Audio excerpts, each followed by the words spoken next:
Hello बच्चों, welcome to Mohini magic math. आज हम लोग क्लास 9th का chapter polynomial second chapter exercise 2.4 का क्वेश्चन नंबर 5 करेंगे। चलिए तो स्टार्ट कर लेते हैं। सबसे पहले हम लोग, ये एक फॉर्मूला है आपके पास x plus y plus z का होल स्क्वायर। इसका फॉर्मूला क्या होता है? X square plus y square plus z square plus 2xy plus 2yz plus 2zx। ये आपका फॉर्मूला है, तो ये आपको याद कर लेना है। बहुत ईजी है ना? तो चलिए अब इसके अकॉर्डिंग हमें ये क्वेश्चन सॉल्व कर, इसे फैक्टराइज करके दिखाना है। तो कैसे करेंगे? तो चलिए कर लेते हैं हम लोग। तो सबसे पहले हम क्या करेंगे, यहाँ पे देखिए एक्स स्क्वायर, ये जो हमारा क्वेश्चन है ये बिल्कुल सेम टू सेम इसके बेसिस पे है ना। इसके जैसा आपको दिख रहा होगा कुछ कुछ, क्योंकि यहाँ एक्स स्क्वायर है, यहाँ भी x square, y square, y square, z square है, एक्स वाई, ठीक है। ये सब तो मैच कर रहे हैं, बस इसको थोड़ा सा हमें अच्छे से फैक्टराइज करके देखना है।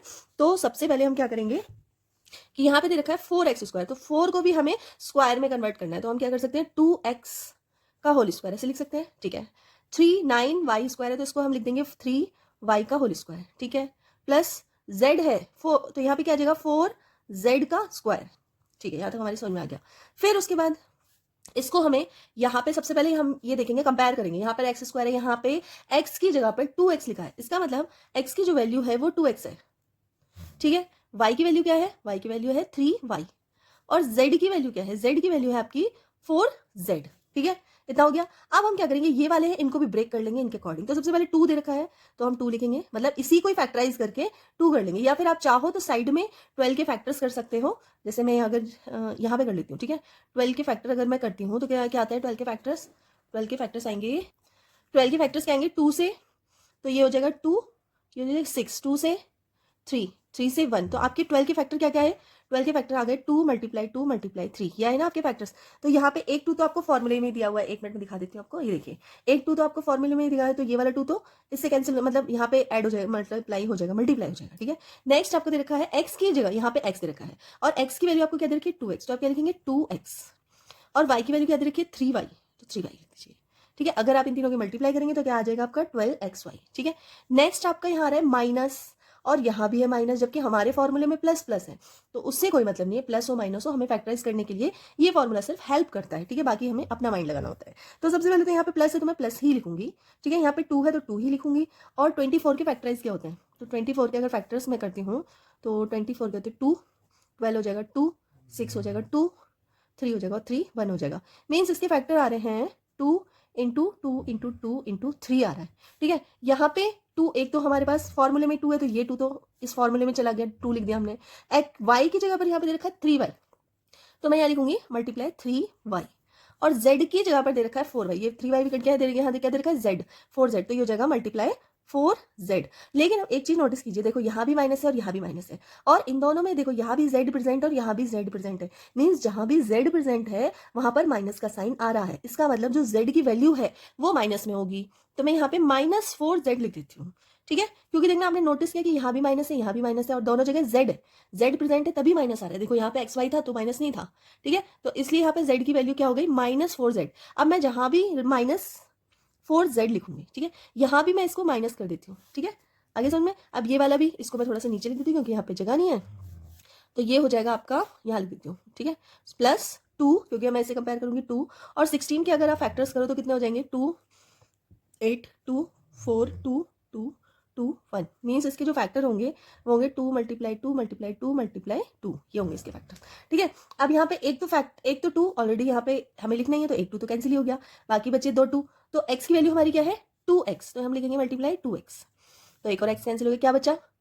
4, है ना। और जो z है हमारा, उसकी वैल्यू क्या है? -4z, -4z, ठीक है। तो आप एक चीज आप देखना कि अगर मैं इसको सॉल्व करती हूँ तो 4x स्क्वायर आता है, इसको सॉल्व करती हूँ तो 9y आता है, इसको सॉल्व करती हूँ क्योंकि माइनस है लेकिन स्क्वायर है, यहाँ पे एक गड़बड़ कर दी मैंने, ये होल स्क्वायर होगा, ठीक है, ये होल स्क्वायर होगा, ठीक है। तो ये प्लस का हो जाएगा, नॉर्मल सी बात है, माइनस माइनस प्लस हो जाएगा, ठीक है। और इन तीनों की जब मल्टीप्लाई करेंगे तो 12xy आ जाएगा, इन तीनों की मल्टीप्लाई करेंगे तो -24yz आएगा, और इन तीनों की मल्टीप्लाई करेंगे तो -16zxz आएगा, ठीक है। अब हम क्या करेंगे, इस फॉर्मूले के अकॉर्डिंग, ये जो फॉर्मूला क्या है, x plus y plus z, बस इसकी वैल्यू इसमें रख देंगे। तो x की जगह क्या है हमारा? 2x, y की जगह क्या है हमारा? 3y, और z की जगह क्या है हमारा? -4z स्क्वायर, 4z, और इसका होल स्क्वायर। तो आप या तो ये आंसर लिख सकते हैं, और अगर आपको इसको ब्रेक करके लिखना है, जैसे कि आपके आंसर शीट में लिखा हुआ है, तो आप इसका आंसर लिख सकते हैं 2x प्लस 3y -4z का होल 4z, और फिर एक और बार फिर से लिख दो सेम, ये देखो ये, ठीक है, इस तरह से।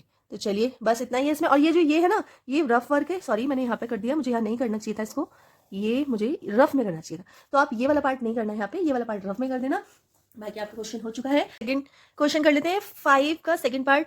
2x square plus y square plus 8z square minus 2√2xy plus 4√2yz minus 8xz। ठीक है, तो ये क्वेश्चन है, तो फॉर्मूला आपको याद रखना है, ये फॉर्मूला है, इसी को यूज करना है। तो सबसे पहले मैं क्या करूंगी कि x square y square z square की फॉर्म में, मतलब स्क्वायर की फॉर्म में इसको ब्रेक कर दूंगी। अब यहाँ पे सीधे 2 दे रखा है, 2 को कैसे ब्रेक किया जाए, तो आपको पता होगा अगर 2 को हम फैक्टराइज करते हैं तो √2 मल्टीप्लाई √2 हो जाता है, जो कि आता है 2। ठीक है, यही होता है। चलिए तो कर लेते हैं। तो यहाँ पे हमें टोटल का स्क्वायर करना है, तो हम क्या करेंगे √2x का होल स्क्वायर। ठीक है, अगर हम इसको ओपन करेंगे तो हमारा आएगा 2x स्क्वायर। ठीक है, ये नेक्स्ट है y का स्क्वायर, तो हमें यूं ही दे रखा है सिंपल सा ही। और यहाँ पे 8 है, अगर मैं 8 के फैक्टर्स करूँ तो 8 के फैक्टर्स होते हैं 2 मल्टीप्लाई 8 के फैक्टर होते हैं 2 मल्टीप्लाई 2 मल्टीप्लाई 2। ठीक है, और अगर मुझे उसको स्क्वायर रूट में डालना है सपोज इस तरह से, तो ये बचेगा हमारा 2√2, ये बचेगा हमारा। ठीक है, तो यहाँ पे हम क्या लिखेंगे इसको 2√2z। ठीक है, 2√2z लिखेंगे और फिर इसका होल स्क्वायर लिखेंगे।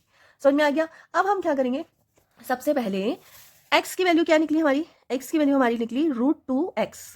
y की वैल्यू हमारी क्या निकली, y की वैल्यू हमारी निकली, y की तो y है, z की हमारी क्या निकली 2√2z। बस ये निकली हमारी वैल्यू। ठीक है, अब इस क्वेश्चन में भी माइनस दे रखा है, आप देख रहे होगे माइनस और माइनस, लेकिन माइनस कहाँ दे रखा है ये आपको नोटिस करना है। तो माइनस दे रखा है यहाँ पे x है और यहाँ भी x है, दोनों x की जगह पर माइनस दे रखा है। जहां भी x वेरिएबल आ रहा है वहां पे माइनस आ जा रहा है, इसका मतलब जो x की वैल्यू है ना वो माइनस होगी, इसलिए हम x को माइनस लेके चलते हैं, माइनस √2x स्क्वायर। ठीक है, अब हम इसको ओपन कर लेंगे। 2 हमारे जो फॉर्मूला है उसमें 2 दे रखा है तो 2 लिखेंगे, मल्टीप्लाई x की वैल्यू हमारी क्या है -√2x। ठीक है, और y तो हमारा एज इट इज y है ही, प्लस 2, y की वैल्यू तो सेम ही है, z की वैल्यू हमारी क्या है 2√2z। ठीक है, फिर लास्ट में हमारा बचा ये वाला 2, z की वैल्यू हमारी क्या है 2√2z। ठीक है, और x की वैल्यू हमारी क्या है, जब भी कोई माइनस वैल्यू होती है ना माइनस में, तो उसे हम ब्रैकेट में लिख लेते हैं। ठीक है, यहाँ तक आपको समझ में आ गया। अब आपको बस सिंपली इसको इसमें कन्वर्ट कर देना है। x की जगह पर आप क्या लिखोगे, x की जगह पर आप लिखोगे -√2x, x की जगह पर। y की जगह पर क्या लिखोगे सिंपली y, और z की जगह पर क्या लिखोगे 2√2z। ठीक है, और ये आपका हो गया स्क्वायर। इसको आप फैक्टराइज करके भी लिख सकते हो, ऐसे भी लिख सकते हो, क्योंकि इसमें फैक्टर बोला है तो आप सिंपली इसे ऐसे लिख देना x y प्लस 2√z, और सेम फिर से एक और लिख देना, क्योंकि होल स्क्वायर है तो सेम ही होता है ना, √2x plus y plus 2√2z। ठीक है, तो बस ये इसके फैक्टर है, इजी है, बिल्कुल भी हार्ड क्वेश्चन नहीं है। तो बस कंप्लीट हो गया है क्वेश्चन नंबर 5। अगर वीडियो आपको थोड़ी सी भी हेल्पफुल लगी तो प्लीज वीडियो को लाइक कर देना, चैनल पे नए हो तो सब्सक्राइब कर लेना, अपने फ्रेंड सर्कल में शेयर कर देना। मिलते हैं नेक्स्ट वीडियो में, तब तक के लिए बाय।